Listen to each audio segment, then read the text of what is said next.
quite simply, to get Britons to fall in love, once again, with pensions, savings and investments. To grasp clearly that having money put away gives you options not only to buy a home, but to change careers, survive life setbacks, and crucially, to provide better living standards in old age.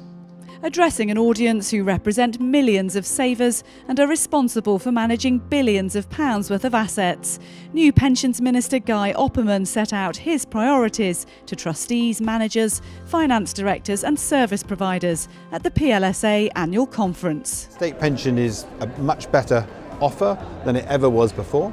I think at the same stage, you look at the success of auto enrolment over the last 5 years. I think we build upon that.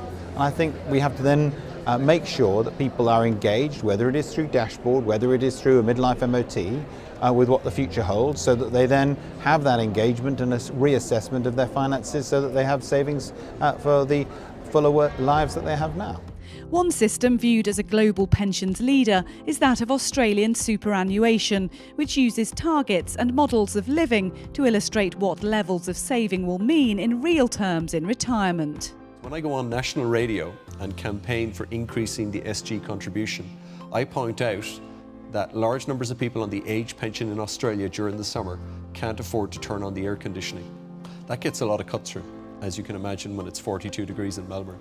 A more relatable illustration for the Australian public, many of whom will have no financial education, and an issue that needs due prominence in the UK if it's to be tackled properly. The fiscal sort of challenges that we face, the economic headwinds that we face, and the competing, I suppose, attention that's out there in the political environment at the moment means that sometimes the pensions public policy doesn't get the attention it needs. I think this is something that we have to focus on. We have to keep bringing it to the top of the political agenda. And I think we have to create a compelling narrative for people in the UK as to why pensions matter. So clear communication of the need for larger pension pots is vital. And could a different approach also be more realistic in winning over cash-strapped young people? Do we get people saving into the pension at an earlier point and not really understanding how it works and, you know, just hoping that just sheer years will hopefully make up a big enough pension pot? Or do we say, actually, is it better that people get their financial house in order, that they, you know, look at the basics, they look at their basic savings, they look at their debt, and they maybe, yes, get onto the housing ladder, and then they go, right, okay, here is my pension plan. I'm going to really engage with this and make sure that I'm taking enough risk over this time frame and that I'm picking the right investments. You know, I just wonder whether that is a far better model to aspire to. And adapting to how younger savers will live and work in the future is also key. RSA Chief Executive Matthew Taylor headed up the independent review of employment practices in the modern economy.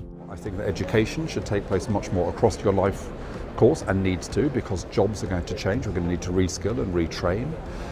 I think that we need to think about savings and assets in a much more fluid way, rather than just talking mortgage and pensions, but think about how we can roll our assets together, give ourselves opportunities, choices throughout our lives.